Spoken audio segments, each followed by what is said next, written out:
all trees have some sort of lean. If this tree was straight, it would look like this, but instead this tree is leaning this way.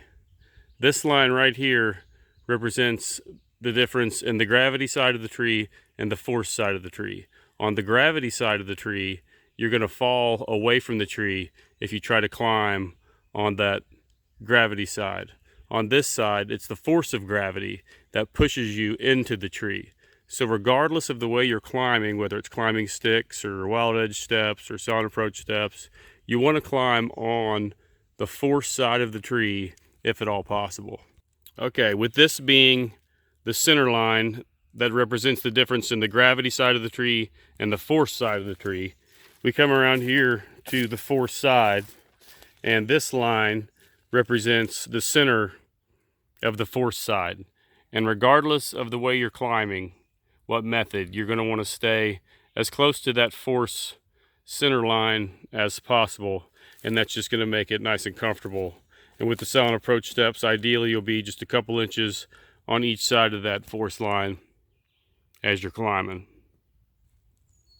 Okay, again, regardless of the climbing method, you want to climb on the force side of the tree. With this being the line that separates gravity from force, we'll come around, and this being the center line of the force side. Over on this area, we're going to have another line that goes up and separates force from gravity. So as long as you're on this side of the force line and gravity line, you come around to this other side. This whole front is where you'll want to climb. But once you get past this line and you start hanging a step or a stick over in here, that's when things don't work as well and gravity starts to work against you. Okay, navigating trees is another skill that the mobile hunter must learn. And we've determined that this is the center line of the force, and we're climbing up right alongside the center line. And as we get to this point, you can see the tree starts to lean over that way. So once we get up there, as we were climbing, if we were going to make that climb in transition, we would be working around to this side and climbing on this point right before the center line of the gravity and force.